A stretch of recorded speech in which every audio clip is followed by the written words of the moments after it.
আসসালামু আলাইকুম ভাই লোকেরা। हाँ भाई की खबर ভালোই। ये दिन गुजर गया फिर आगे पूछना हम कितना लगा तो बहुत पता लगा।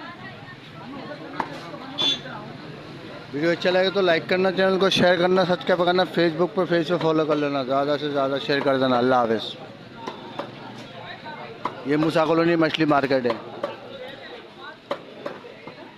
सब्जी दुकान के साथ है, चिकन का दुकान है। माशाल्लाह आप लोग आओ, ताज़ा चिकन बेच रहा है। ईद के बाद 3-4 दिन बंद रहेगा। चिकन चाहिए तो जिसको भी चाहिए आप लोग आ जाओ आज।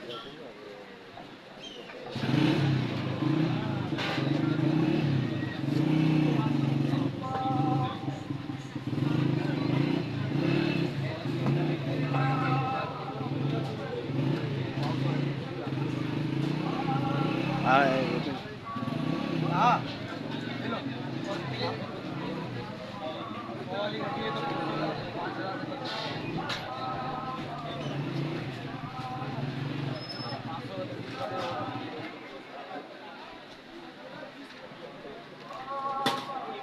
ये आपको मेरा हिसाब सीधा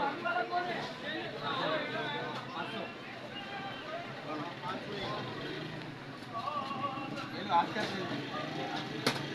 अल्लाह हाफिज़।